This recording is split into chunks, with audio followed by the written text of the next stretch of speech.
తదుపరి కన్యారాశి.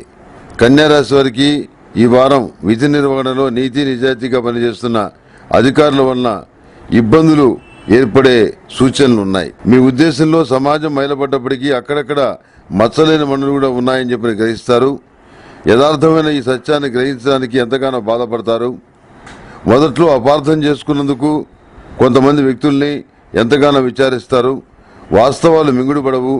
కొన్ని సమస్యల్ని దైవానికి వదిలివేయటం ఉత్తమని భావిస్తారు. ఏది జరిగినా పర్వాలేదని మొండి ధైర్యంతో ప్రవర్తిస్తారు. వివాహ శుభకార్యాలు, విదేశీయాల సంబంధించిన విషయాలు, గ్రీన్ కార్డు సంబంధించిన విషయాలు సానుకూలపడతాయి. చెప్పుకోదగినటువంటి పురోగతిని సాధించగలుగుతారు.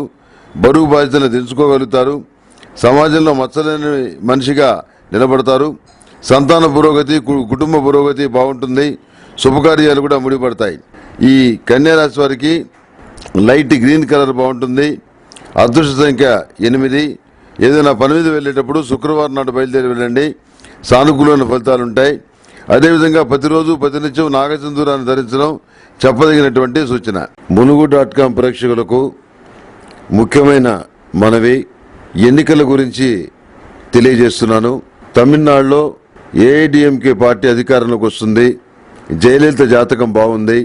ఆమెది పుబ్బా నక్షత్రం, మిథున లగ్నం. ఎన్నికల్లో విజయం సాధిస్తారు. అందులో ఎలాంటి సందేహం లేదు. ఇక పశ్చిమ బెంగాల్లో మమతా బెనర్జీ అధికారం కైవసం చేసుకుంటుంది.